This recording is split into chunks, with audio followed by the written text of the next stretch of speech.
When you want to succeed as bad as you want to breathe, then you'll be successful. And I'm here to tell you, number one, that most of you say you want to be successful, but you don't want it bad. You just kind of want it. Work ethic eliminates fear, So if you put forth the work, then what are you fearing? You know what you're capable of doing, what you're not. If you put your mind to doing whatever you want to do, good things can happen. Because limits, like fears, are often just an illusion. You're listening to the Plunkett Fitness Project. Here's your host, Jamie Plunkett. Hey guys, thanks for tuning into our fourth podcast today. What we're going to be talking about today is my favorite thing, which is hard work. I know everybody kind of looks at me funny when I say that, but hard work has been the sole thing that has got me to this point in my life, and it changed my life. So that's going to be our topic today, hard work and achievement with that, and basically how anything is achievable with hard work.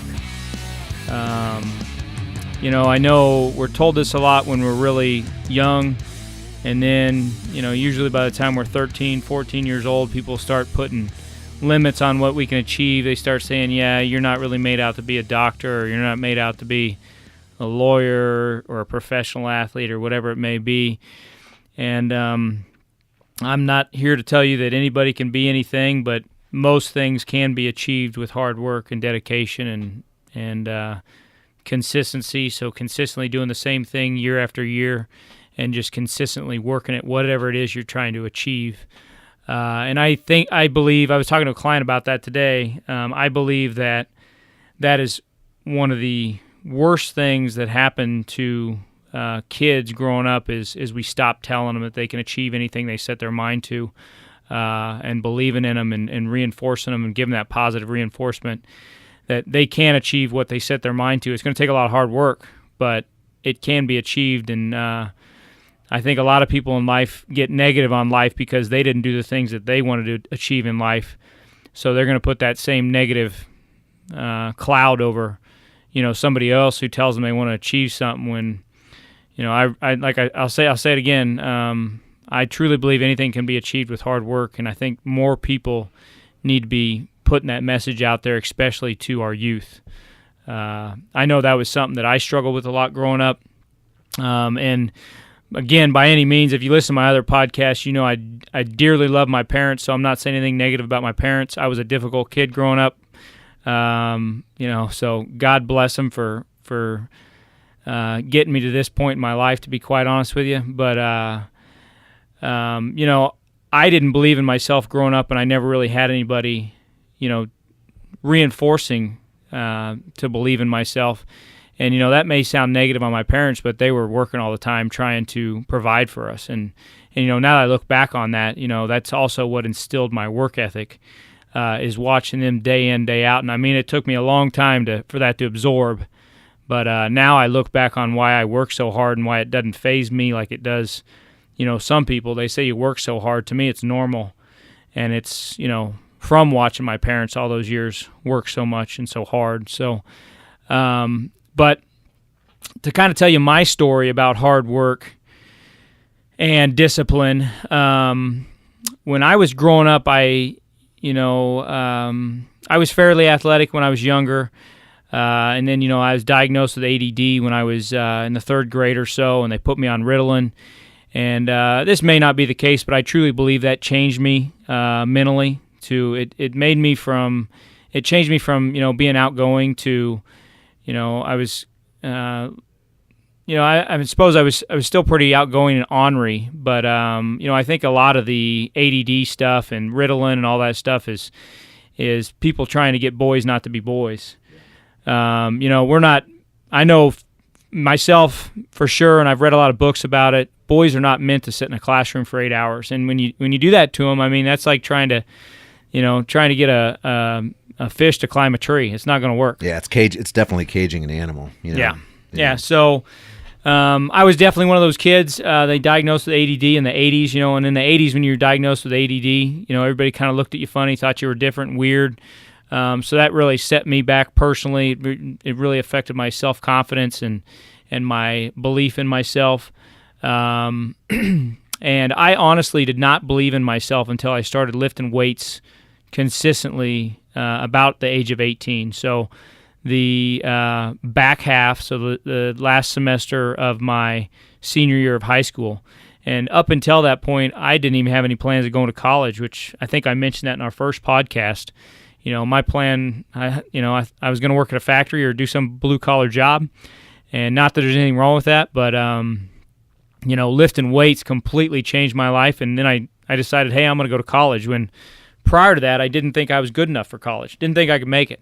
And lifting weights, gave me that confidence that, holy cow, all this stuff that I've believed up to this point that I just wasn't cut out for certain things or I couldn't achieve certain things is all false. And weightlifting is truly what changed my mindset on that and got me to believe in myself. And it really opened up the entire world for me and just gave me a whole nother view on, life and just the world in general and how anything is achievable with hard work.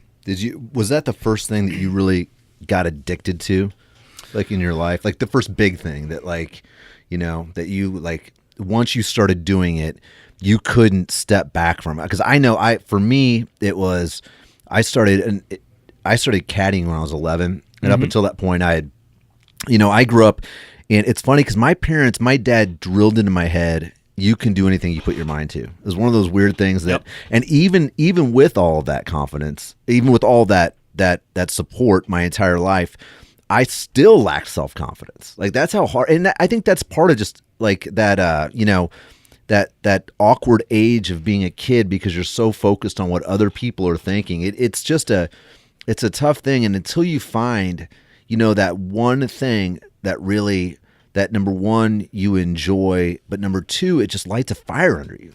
For me, it was, I never played golf. I played football, basketball, baseball. I always called the normal sports growing up. And when I was 11, I started caddying, and I always thought golf was a wimp sport and, all that. My dad watched it, but once that was the first thing. And then I literally could, it was one of those deals where I worked until, let's say I worked till 2 or 3 in the afternoon at the golf course. If I was allowed to play, I would play until I couldn't see my ball anymore. And if I could have played long, it was one of those. And then guitar was the next thing for me that just, and it wasn't even, it just, I don't know. But you're right. You talked about, that what happened with you with weight training, how it gave you self-confidence. It's crazy when you find something that not only, is measurable, which weight training and fitness is that's one of the best things about it, is you can set a goal and you can work towards it and you can see those results. And that goes back, that's where, when you talk about hard work overall, it's really a universal theme. So maybe for you, it's coding stuff, or you could start out with, or it's building things or whatever. But once you, and look at what it did for you as far as altered the course of your life when you were, going from, I'm just going to get a high school degree and go get a high school degree job, essentially. Yep. It gave you, you found something that, as a result, weight training you only get out of it what you put into it. So, but you had that, it triggered that thing in you when you saw the results. You're like, man, I can do this. And then once you believe you can do one thing, it's easier to believe that you can do the second thing. Yep. Which is what got you to go to college. And holy shit, all of a sudden, I can do this. Even though 17-year-old Jamie Plunkett didn't think, I'm not cut out for college. I'm just not smart enough. I'm not good enough or whatever. And then when you realize, I feel like it's almost like dominoes. Well, if I can do this, then maybe I could do that too, And then once you start, and that's really, people talk about confidence as if it's something that you have, but I feel like and some people just do seem to have this natural confidence. Yep. But regardless of where you start, you can really prime the pump for that.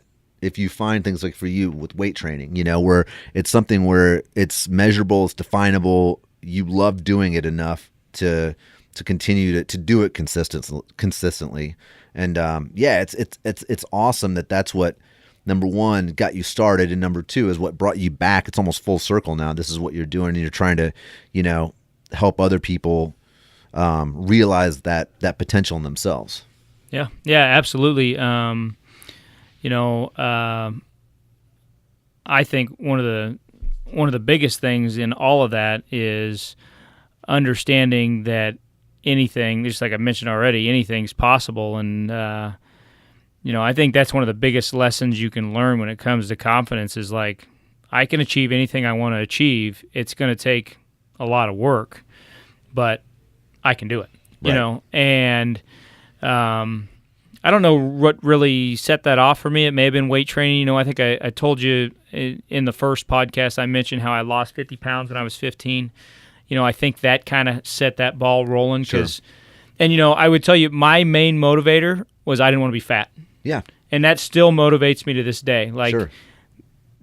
Like I will stop eating before I ever get fat. Yeah. And that's just how I am. That's something I got made fun of for that a lot growing up.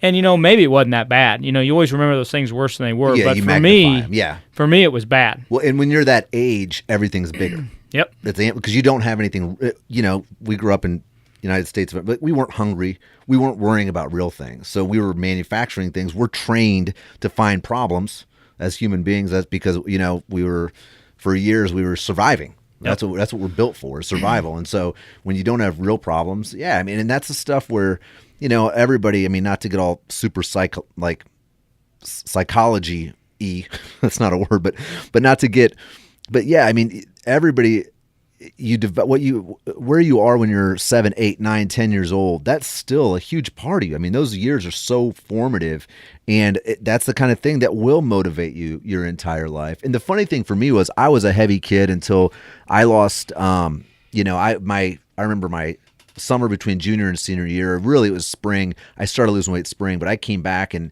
I was a center in high school, and I weighed 215 pounds. I came back my senior year, I weighed 178 pounds. And my coach looked at me. Still the center? Yeah. He's like, I don't know what we're going to do, but I don't know what we're going to do. So I still got the job done, but it was, it was one of, you can only imagine your football. And of course, it was a gradual thing, but, and I can't remember why I started telling that story, but it was, for me, it was one of those things where it's the same. Oh, this is why I started telling it, because I feel like as I got older, just like you, I remember being the fat kid, being the pudgy kid or whatever. And I remember going to college, and it was a few years in college where the guys that I had known from grade school and then getting out of college, the guys that were skinny when they were younger were getting fatter. Yep. And the guys that were fatter when they were in grade school, middle school, and high school are not fat anymore. Yep. They might be in better shape or whatever. And I think it's because the skinny guys didn't get that. You took it for granted. Yeah. They don't wake up thinking about, I could drop in. They didn't think about Audrey, girl, I'm not going to use her last name, but they didn't think about her making fun of them when they were 12 years old. That sticks with you, man, especially, those formative years. So those guys that were skinny, fit, and shape, you're right, they did. They took it for granted. And for us, the rest of us, it's like, man, I got to work on, even right now, it's like, and I'm not a fitness guy, but I worked my ass off to get in shape when I was down in Nashville and playing music. Part of that was because, man, everybody in Nashville, that's part of the job. You're going to be up in front of people. They You're don't want an entertainer. Yeah, they don't want to watch a fat guy play guitar. If like the fatter you are, the better you have to be. Yeah. So I was like, I need to get in shape because I knew I was peaking musically. So I had to, but yeah, it's just it is crazy how that stuff, when you're young, it really does affect you. And again, look at how you've taken that one bit of hard work, and it has you're building a business out of it, and it's crazy. Yeah, that's funny. You were a center. I was a center too, and I weighed 210 pounds. Yeah. So, but yeah, my biggest motivator growing up was being fat and being made fun of, and that I felt like an outcast in a way, and it's always something I was self-conscious about. And then, that definitely affects your ability with the ladies. And, that's a big motivator. Oh, that is all confidence. Yep. It's 100%. There's nothing that's more attractive to, and I'll say that to the opposite sex. I won't just say that. As far as I know, but I think that regardless, you see those guys that just walk in there like they own the place, And you never, as the guy that's not that guy, you never understand how or why it works. Because, I mean, especially now where everybody knows, like that guy, you know, he's a dirtbag or whatever. But yeah, when you're the fat kid, and those are I'm going to tell you ladies, you want to marry the fat kid. Because the fat kid, he knows, that's the guy you want to marry, the guy that was the fat kid growing up, because I don't know why. It just seems like those guys are, you know, it wasn't just handed to them. They had to learn how to treat women properly, and even then, they would end up being your friend. You know. I was waiting how you were going to spin that one. Yeah, well, you know, he had to get back around to wheel it back around, I guess. Yeah. Anyway, so I mean, and then along with that, the other thing I wanted to mention was, you know, everybody says there's secrets. It's just like, you know, only certain people can become doctors, only certain people can become lawyers. Professional sports are a little different, but I'll even say that. I mean, a lot of times the guys that make in professional sports, they work their butt off. You know, you got some guys that are just physically gifted. For example, LeBron James. Yeah. I'll use him as a great example. Everybody that knows me knows I'm not a big fan of his. And the reason, it's not taking anything away from the guy is probably one of the most athletically gifted athletes we have ever seen. 100%. You know, next to Bo Jackson. And what's funny is I personally will not put Michael Jordan in that category as physically gifted. He was, but not at the same level. And I am the biggest Michael Jordan fan you will ever come across. Well, I had so many posters of his growing up. I ran out of wall space, and they were on the ceiling of my room. It's so funny you mentioned that. Again, we grew up in the same period, but I was going to say Bo Jackson too. Yep. And his 30 for 30 is one of who would have, that guy never even went into a gym. I mean, imagine, and again, it was just that pure gift. And when you talk about, you know, with LeBron, I mean, and that's the thing, you have to, regardless of what you're given, which he was given an immense, you want to talk about privilege. That guy had physical privilege as far as but he did work his ass off to capitalize on that. Yep. So you can't not recognize that, if in my opinion, if you're being honest. But again, I'm a Jordan guy too, and I feel like that's a generational thing where a lot of us old school guys are like, but Jordan had the heart. He got cut junior year. You know, LeBron did not get cut junior year. No, you know. Yeah, and I mean that's what makes that, to me, that's what makes the difference between those two guys, and one of them having lost quite a few championships, and one of them never even got to 7 games in final series. Right. Jordan's work ethic is second to none, and quite honestly, if you look at anybody who is extremely successful, the foundation is work ethic. Tom Brady's that way. You know, I mean, there's so many great athletes that's kind of, you know, they may be. Jerry Rice is that way. And I mean, if you look at Tom Brady and Jerry Rice in particular, neither one of them were supposed to even make it. Yeah, did you see the picture that surfaced last week of Tom Brady shirtless? Oh yeah, the dude's got a dad bod. Yeah. I mean, yeah. But, you know, he's got that bizarre cannon for an arm, clearly, but at the same time, he never ever stopped getting better.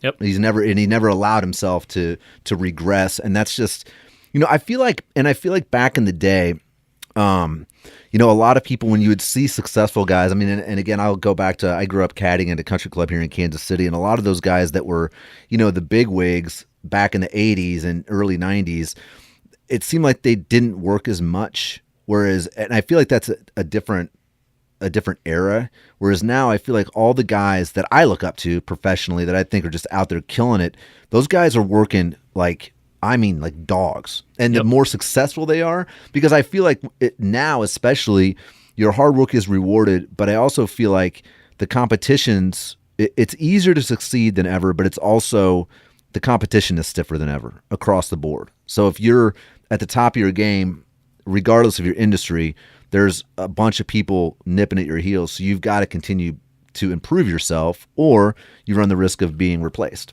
Yep.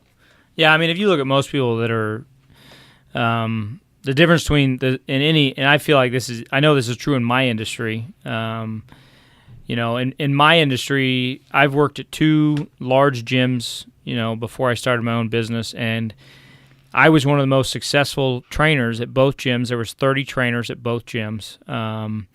And I have told people numerous times the reason why I was one of the most successful trainers had nothing to do with my talent or ability. It had to do with my willingness to say yes when a client asked me to train them, no matter what time of day it was. I've worked 7 days a week a lot of my life, and that to me is what separated me from all the other people I worked with over the years. And I believe that's my buddies used to always make fun of me in college because I wouldn't go out drinking with them, and it was because I wanted to get up the next morning and work out. I didn't really have a long-term vision of what I was doing. I just knew I liked to work out, and I knew if I went out drinking with them, I wouldn't get my chance to work out. And I worked about 35 hours a week while I was going to college, so it was either go out and drink with them because I couldn't get rid of the work and I couldn't get rid of the school. Right. So it is either going out drinking with them or working out. And I knew that being fat, not working out was not an option. So, I chose working out over going out and partying with my friends, and they'd give me a hard time about it all the time. And, some of that's the household I grew up in too. My parents never did any of that stuff, so it wasn't normal for me to do that stuff. And, it was normal. My normal was not doing those things. But that's kind of what separates, what I've seen separate me from a lot of the trainers I worked with over the years is on the weekends, they go out and they party every weekend, and, they don't, during the week, they don't want to be there at 5 a.m, or they'll be there at 5 a.m, but they don't want to be there at 4 o'clock at night or, whatever it is. And I've always just been like, I'll be there at 5 a.m, I'll be there at 8 o'clock at night. I got bills to pay. I'm not afraid to work. Well, and I think too that also speaks to something where, you're doing something you're truly passionate about, number one. So it's, as much as it's work, you still enjoy it.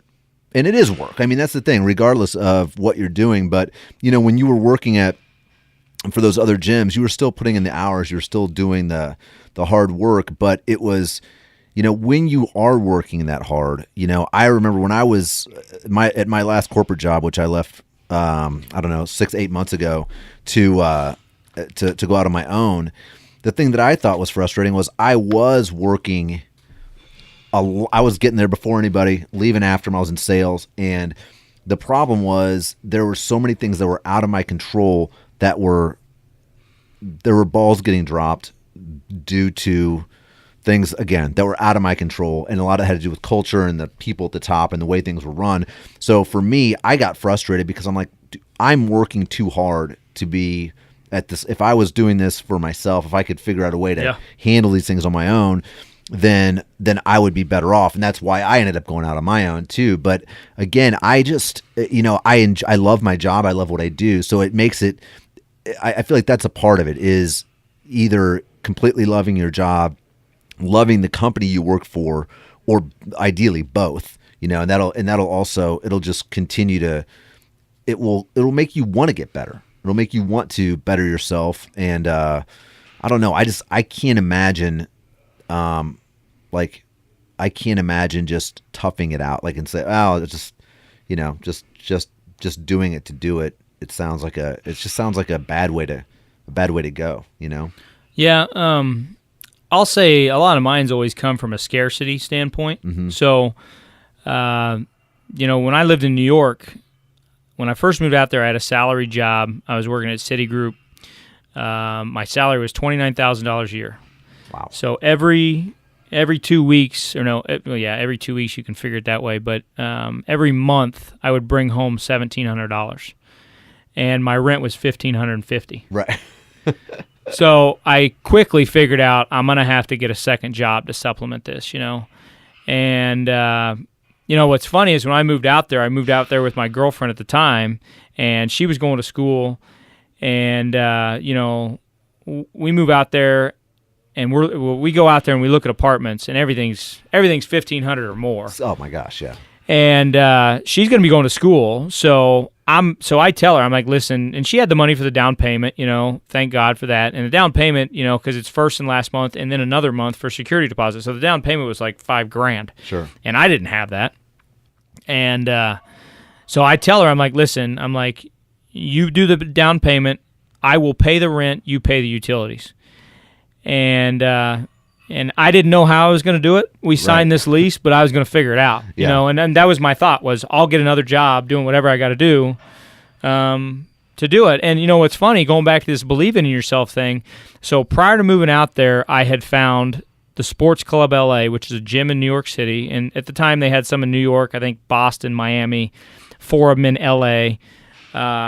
So I found that when I was still living in Kansas before I moved out there. And I remember thinking, because, you know, they're all like prestigious, and, you know, Jerry Seinfeld works out at one of them on the west side. Sure. You know, all these people work out there, athletes, all this stuff. And I remember thinking, man, that would be the place to work. Sure.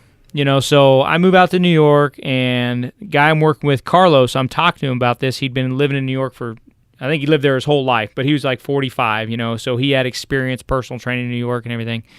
And I'm working with him at Citigroup, and I say to him, you know, I say, this would be the place to work. Sure. And he's like, go drop off your resume. And I go, well, no, they handpick people. Right. It says it right here. Right. He's like, go drop your resume off. And I go, really? And he's like, yeah. I mean, and I was like, but I'm not good enough. Yeah. And he's like, no, you are. Go drop it off. And, you know, I don't think it was more so he was saying I was good enough. I think he was saying they'll hire anybody. Right. You know, so long as, you know, they're a personal trainer, Sure. which I had a certification. And, I mean, sure enough, I walk in there, drop off my resume, and I mean, I'm a small town kid from Kansas. You know, when I walk in this place, I first walked into the one on the west side. I worked at the one in Rockefeller Center. I walk in the one on the upper west side. Everything's marble. Yeah. And, I mean, it's just gorgeous. And, I mean, I'm like I get off the elevator, and I am so nervous. I want to turn around and get off of it. Sure. I want to get back out of the building. Right. I'm like, I do not fit in. Right. You know, and I drop off my resume, and I mean, sure enough, I've got a job 2 weeks later. You know, so circling back to the hard work thing, you know, when I was working that job, I remember days that I would leave my apartment at 4 a.m. and I wouldn't walk back in till 11 p.m. And I was working that whole time. Yeah. You know, I would go to my part-time job at Sports Club LA. I would go, I would leave that after a few hours, go work at Citigroup in the wellness centers where I worked there. And then after 8 hours there, I would go back and, you know, work a few more hours at the Sports Club LA and then go home. And, you know, and that was that scarcity. And a funny story about that, I still remember exactly where I was when I was on the phone with my mom. Yeah. Because I was working 40 hours a week at Citigroup, the salary job.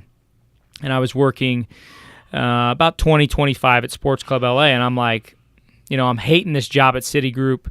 And I'm thinking I'm going to quit and just personal train, you know. And at the time in my mind, I'm picturing this like I'm on a cliff and I'm going to jump off this cliff. Right. And hopefully my parachute opens. Yeah. Like that's kind of what I'm thinking. Because, I mean, I'm in New York City. Like there's no way of bailing myself out here. Yeah. And along those same terms, I call my mom and I tell her what I'm going to do, you know, or what I'm thinking about doing. My mom's like, Jamie, that's fine. She said, but we're not bailing you out. Yeah.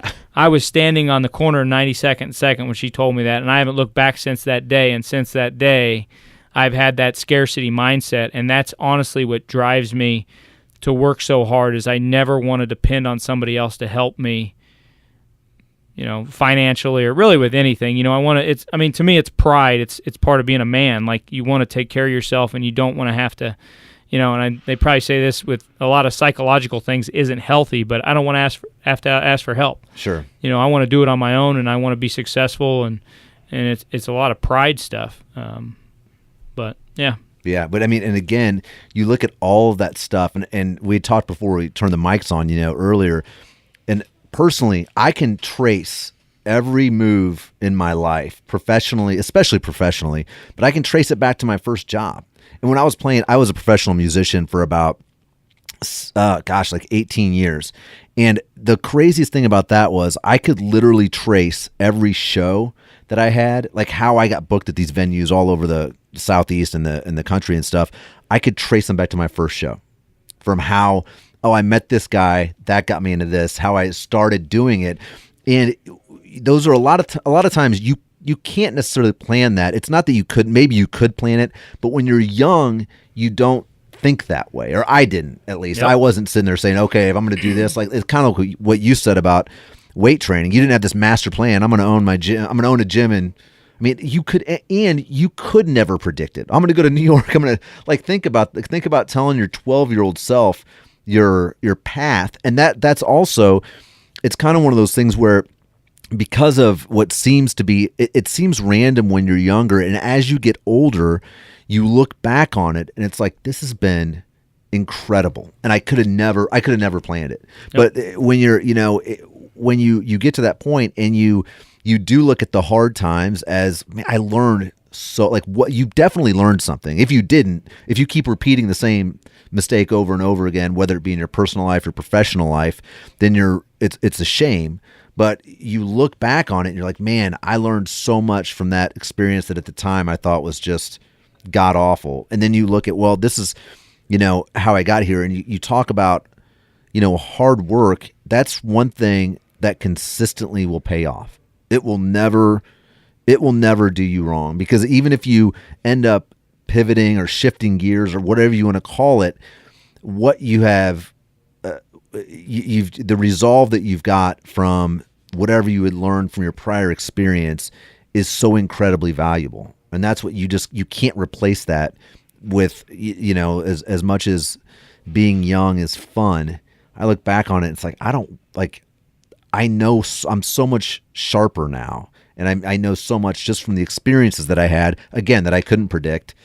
But working hard is always, it's never let me down. It's always been something that has gotten me to the next good, positive step in my life. If things were bad, you work hard, you get to the next thing. If things are good, then more good comes from it. Like, it's a win. You're going to win if you can apply that to your life, Yeah.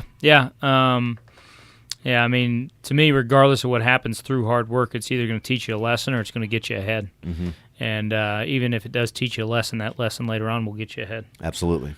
So I think I mentioned it before, but basically, you grow up and you think there's these secrets. I know in my industry, everybody thinks there's a secret to fat loss. There is no secret. The secret is hard work. There's a secret to, being successful in life. The secret is hopefully you're not, heading in the wrong direction, right. But you need to find somebody who's been successful at whatever it is you want to achieve, and, hang out with that person and pick their brain and figure out how it was they achieved that, or read books. I spend a lot of time reading, and just figure out what it was that made that person successful. I mean, that's what I've done with fat loss over the years. Like, when I want to learn about fat loss, I seek out the leanest people in the world, and that's usually bodybuilders and figure competitors. They know something that no nutritionist is going to learn in a classroom. No scientist is going to learn in a lab. Like, it's things that they've actually done themselves to their clients. It's not just an individual. It's somebody who's had a lot of success with their clients. And that goes for strength as well, which is what we do a lot with our clients. We try to get them stronger. We try to teach them how to lose fat. So, that's where we get a lot of our resources, is people who have been very successful doing these things themselves and with other people.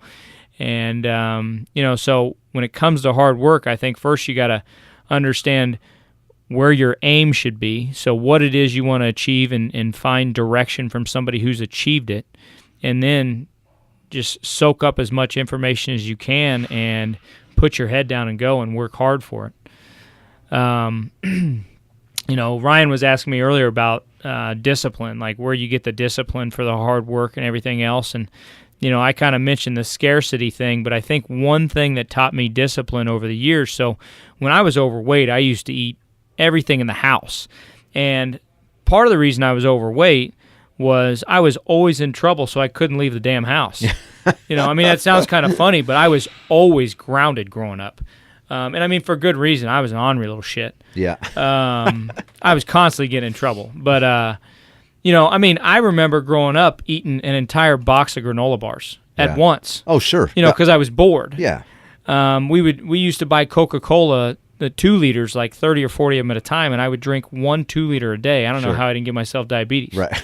So, I've been at the other extreme of this thing, and then when I was 15 and I dieted down, lost 50 pounds, like that was a lot of discipline. And what it was, they talk about when you want to be successful about something, the pain has to exceed the pleasure of what's keeping you from being successful at it, and the pain of being made fun of and, not being liked or whatever it was that I felt was at the time, like that was worse than the instant gratification from the 2 liter of soda, the box of granola bars, whatever you're about to stick into your body. Yeah, that pain exceeded the pleasure of eating everything in the house. Yeah. And I mean, it's still something I struggle with to this day. Sure.